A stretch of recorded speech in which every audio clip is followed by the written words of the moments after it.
السلام عليكم خۆشەویستەکانم. سبەی سێشەممە هەلە گەورەکەیە، ڕۆژی عەرەفەیە. ئەو ڕۆژەیە کە هەموو شتەکان جیاوازن. ئەو ڕۆژەیە کە دوعاکردن تایە خەیری دوعایە، زکرکردن تایە گەورەترین زکرە.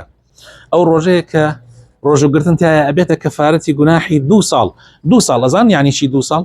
یعنی تۆ ئەم هەموو کارە، ئەم هەموو عیبادەتە ئەنجام دەی لە نوێژ و لە ڕۆژ و لە خێرکردن و لە حەجکردن و لە عومرەکردن هەمووی بۆ لابردنی گوناحەکانە. دەی ڕۆژوگرتنی ڕۆژ و عەرەف، ڕۆژی عەرەفە ئەبێتە کەفارەتی لادانی 2 ساڵ گوناح، ساڵێکی پێش و ساڵێکی پاش. ئەمە هەلێکە زۆر جیاوازە، زۆر جیاوازە. بیرم تێ پێشینانی ئێمە، گەورەکانی ئێمە کاتی ڕۆژی عەرەفە بهاتە هەموو شتێک جیاوازە بوو. خێرکردن، زکرکردن، دوعاکردن. کاتێک ئەڕۆیت بەسەرهات و چیرۆکی ئەو کەسانە خوێنیتەوە کە لە ڕۆژی عەرەفە دوعایان کردووە و کێشە و مەشاکل و ناڕەحەتی و ناخۆشیەکانی خۆیانیان عەرزی خوای پەروەردگار کردووە، شتی سەیرە بینی. ئافرەتێک باسی ئەوەکە کە چەند ساڵە ژیانی هاوسەرگیری کردووە لەگەڵ مێردەکەیە، بەڵام مناڵیان نەئەبوو، بێئومێد بوون. سبحان الله، لەلایەن دکتۆریشەوە بێئومێد کرابوون، بەڵام خوای پەروەردگار ئەوەی خستبووە دڵی پیاوچاکێکەوە نەسیحەتی کردوون کەوا ڕۆژی عەرەفە استغلال بکەن.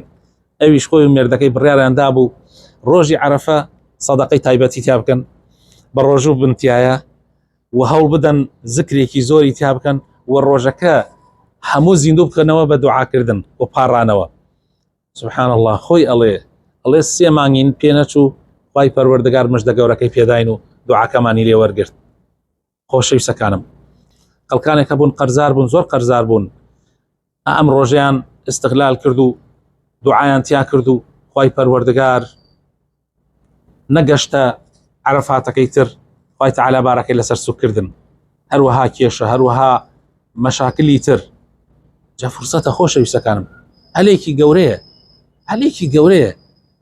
یعنی تۆ چەند مژدەیەکی گەورە لەم ڕۆژە هەیە.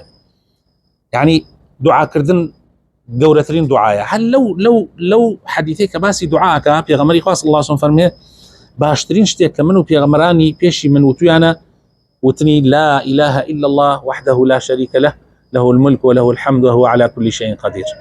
ئەمە پێغەمبەری خوا صلی الله علیه و سلم مەبەستی ئەوەیە کە تۆش ئەو زکرە بکەی کە ئەی خاتوە بیرت. ئەو زکرێکی زۆر گەورەیە لەو ڕۆژە، هەوڵدە لە بیری خۆتی مەبەرەوە.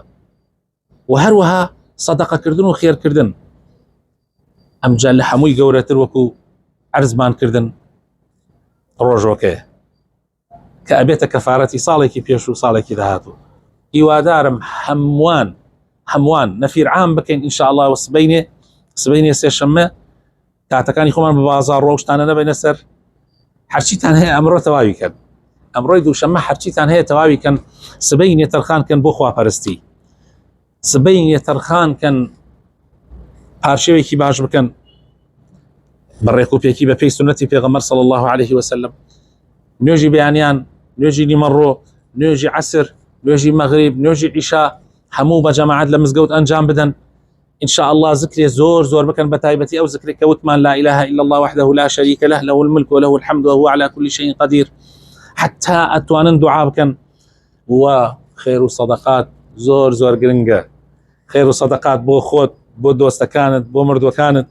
ئینشاء الله هیوادارم لە پەیامەکەی من تێگەیشت بێتن. والسلام عليكم ورحمة الله وبركاته.